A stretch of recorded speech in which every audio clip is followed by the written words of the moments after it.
Hello guys, ছাদের পরে একটা ড্রাগন গাছ লাগিয়েছিলাম, তো এবছর ফল এসছে। আর একটা নাশপাতি গাছ আর একটা আপেল গাছ। আপেল গাছটা তোমার দেখো, আর নাশপাতি গাছটা। আর ড্রাগনের আমার গাছে যে ড্রাগন গাছের সাইজটা হয়েছে, সাইজটা দেখো খালি। ড্রাগনের সাইজটা দেখো খালি, একদম 250-300 গ্রাম ওয়েট হবে, ঠিক আছে। আর একটা এই দুটো হয়েছে, এটা 200 গ্রাম মতন, এটা প্রায় 300 গ্রামের কাছাকাছি যাবে।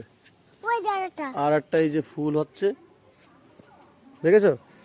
এ সারের মাল না, এই বিনা সারের মাল। এতে আছে প্রোটিন, ভরপুর প্রোটিন, ঠিক আছে।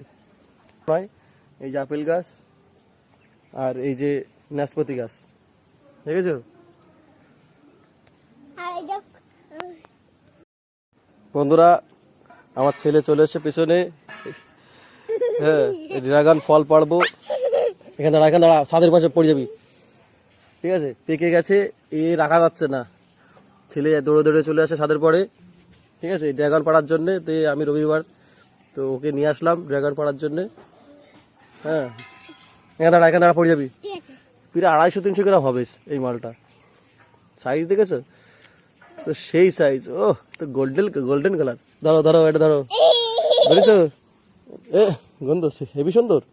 দাঁড়া, এটাও ছড়ি। ওরে বাবা, দুটোই বিনা সারের মাল। এতে যা প্রোটিন, সেই প্রোটিন। এই দুটো হয়ে পেয়ে গেছে, দুটো ছিঁড়লাম। আর হোক, পরে ছিঁড়বো আবার।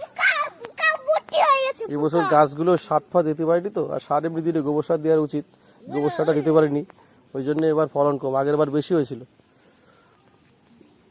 চলো নিচে চলো।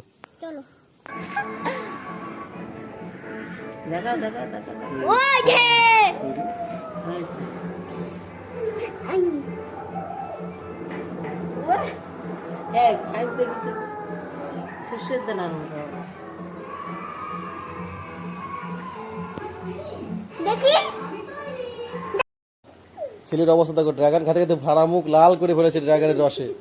মুখের অবস্থা ভালো।